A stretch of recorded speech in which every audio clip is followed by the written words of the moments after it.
नमस्कार दोस्तों, आज आपके साथ मैं बात करने जा रहा हूँ वकरंगी लिमिटेड कंपनी के बारे में।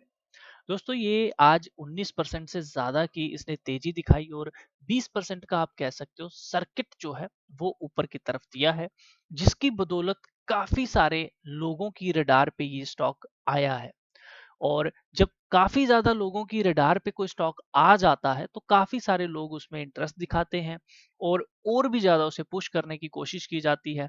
एंड कभी-कभी ऐसा होता है कि रिटेल ट्रेडर इसमें ट्रैप हो जाते हैं। दोस्तों मेरे चैनल का एक ही लक्ष्य है कि रिटेल ट्रेडर बस ट्रैप नहीं होने चाहिए, उनको सही नॉलेज मिलनी चाहिए। तो चलिए इस कंपनी के फंडामेंटल को एनालाइज करते हैं, बिजनेस को समझते हैं और एज पर टेक्निकल चार्ट ये क्या कहता है उस चीज को भी समझते हैं। उसके पहले दोस्तों हमारे चैनल पर जितने भी एनालिसिस हुए हैं, इन सभी एनालिसिस की इमेज बिल्कुल हाई क्वालिटी इमेज, ताकि आप अपने पास सेव कर सको कि कहाँ बाइंग होती है कहाँ सेलिंग होती है। उसके लिए आपको वीडियो के डिस्क्रिप्शन में लिंक दिया है। जैसे ही आप लिंक पे क्लिक करेंगे कुछ इस तरह से stock chart 2023-24 NSC stock analysis, जो स्टॉक मुझे भी अच्छे लगते हैं मैं एनालिसिस करता हूँ, वो यहाँ पे मैंने शेयर कर दिए हैं।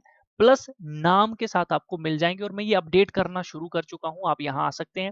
जैसे ये एनएमडीसी का देखिए, यहाँ पे क्लिक करेंगे, बिल्कुल जूम करके आप इसे देख सकते हो, पिक्सल फटने वाले नहीं है। तो आप इन्हें जरूर डाउनलोड करके भी अपने पास रखना चाहें तो जरूर रख सकते हैं, ठीक है। गूगल में सर्च कर लीजिएगा समझ आया क्या .in, ये है लिंक, डिस्क्रिप्शन में भी आपको लिंक प्रोवाइड करवा दिया गया है। चलिए आज बात करते हैं वकरंगी की। सबसे पहले इसके बिजनेस मॉडल को समझिए। बिजनेस मॉडल मुझे काफी अच्छा लगा। ये कंपनी बैंकिंग में भी है, एटीएम्स भी इसके आते हैं, इंश्योरेंस भी करती है, होम लोन एंड एडवांस भी देती है, ऑनलाइन शॉपिंग में भी है, टिकट बुकिंग वगैरह जैसे कि आपको पता है आईआरसीटीसी का प्लेटफॉर्म है, वैसे ही इनके भी प्लेटफॉर्म्स हैं। कोरियर लॉजिस्टिक में भी ये कंपनी है। तो बिजनेस इन्होंने काफी ज्यादा बढ़ाया हुआ है और तीन इनकी सब्सिडरी कंपनीज हैं, एक बात ध्यान रखिएगा।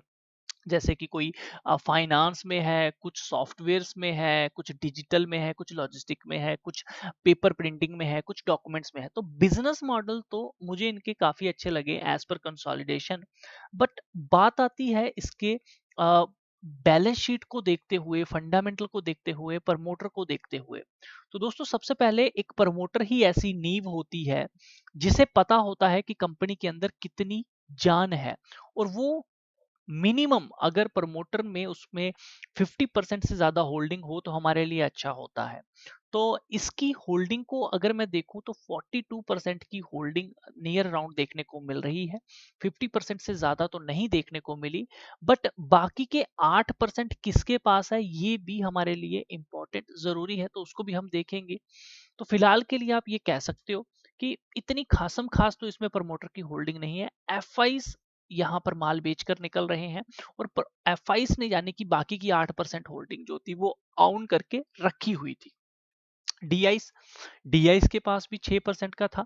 तो यानी कि नियर अराउंड 8 और 6 15% होल्डिंग जो थी वो आप कह सकते हो 15 और 42 बड़े प्लेयर्स के पास थी। तो ज्यादा मेजोरिटी के लेवल पे मैं नहीं कहता कि यहाँ पे होल्डिंग जो थी वो आउन की गई है बड़े प्लेयर्स के द्वारा। तो मेन पैसा आप ये भी कह सकते हो कि भैया पब्लिक ने भी इसे खरीदा है।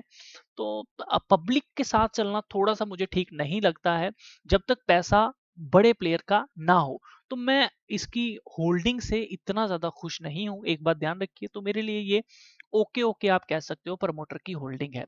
अब हम बात करते हैं इस कंपनी के थोड़े से प्रॉफिट एंड लॉसेस के ऊपर। तो अगर हम इस कंपनी की बैलेंस शीट कंसोलिडेशन के बेसिस पे थोड़ा सा इसको देखने की कोशिश करें, तो रेवेन्यू देखिए यहाँ पर ऊपर नीचे है, ये भी अच्छा नहीं दिख रहा मुझे। नेट प्रॉफिट की बात करें तो ये अच्छा खासा ऊपर की तरफ जा रहा था, बट एकदम से 1 करोड़ का प्रॉफिट। तो हो सकता है कहीं ना कहीं इन्होंने ये अपना पैसा दिया होगा, तो उसको हम समझेंगे। अर्निंग पर शेयर देखोगे एक शेयर के पीछे तो वो भी काफी कम। रिटर्न ऑन इक्विटी देखोगे वो भी काफी कम है। डेप्ट टू इक्विटी रेशियो देख लेते हैं तो कर्जा कंपनी का थोड़ा सा बड़ा है, बट ये 1 पॉइंट से नीचे है, तो कोई इतनी बड़ी बात नहीं है हमारे लिए, इस बात का ध्यान रखिए। तो ओके ओके, कोई ज्यादा खुशी वाली बात नहीं है। बात करते हैं यहाँ पे बिजनेस की बैलेंस शीट को।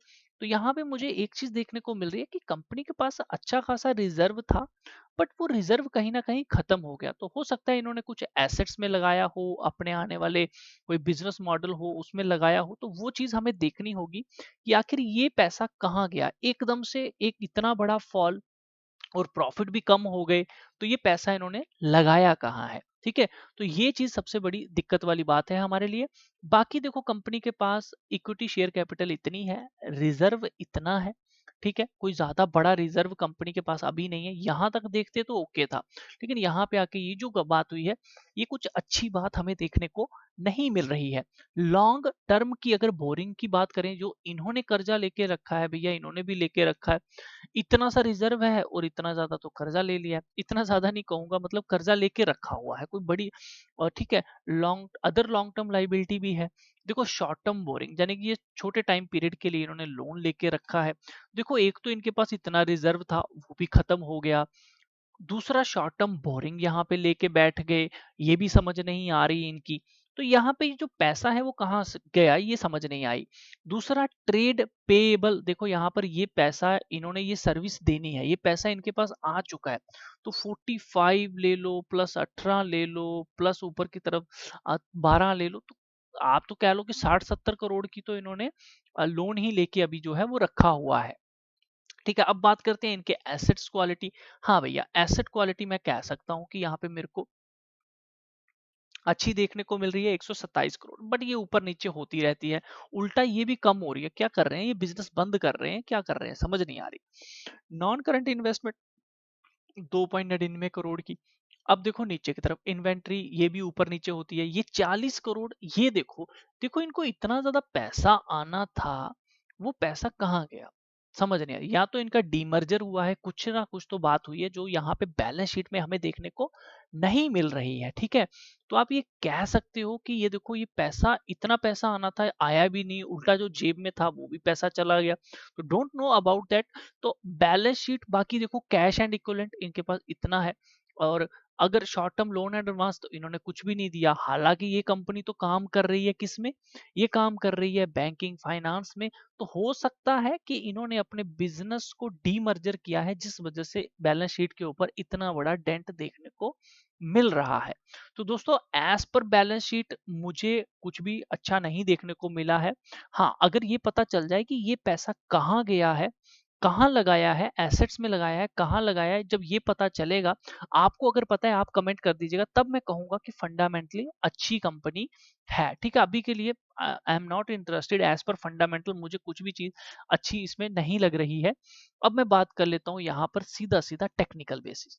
दोस्तों एज पर टेक्निकल इसने कोई हायर हाई का पैटर्न अगर देखा जाए तो आप यहाँ पे देख सकते हो, ये हाई लगा, ये लो लगा, ये हाई लगा, तो ये वीकली बेसिस चार्ट है जो चल रहा है।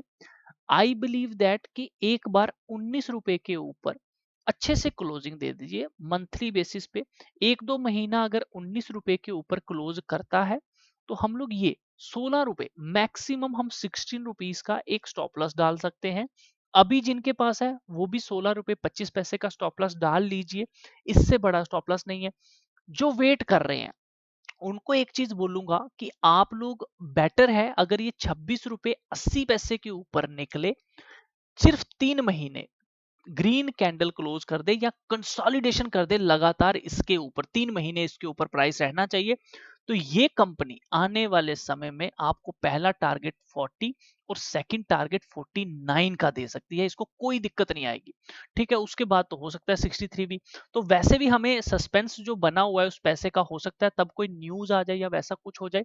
तो आई बिलीव दैट अभी इस लेवल पे लेना रिस्की है, इस स्टॉक के अंदर जाना as per balance sheet that is not okay. इससे भी बहुत बहुत अच्छी अच्छी कंपनीज के हमने एनालिसिस किया है, उनको देखिए, मैंने हमेशा कहा है अच्छा है, बट इसका फंडामेंटल मुझे ठीक नहीं लग रहा। एज पर टेक्निकल लेवल 19 रुपए का एक लेवल है जो इसने क्रॉस किया है, अभी अभी ऊपर के ट्रेंड में चला है। तो जिनके पास है वो 16 रुपए 25 पैसे का स्टॉप लॉस ले लीजिए।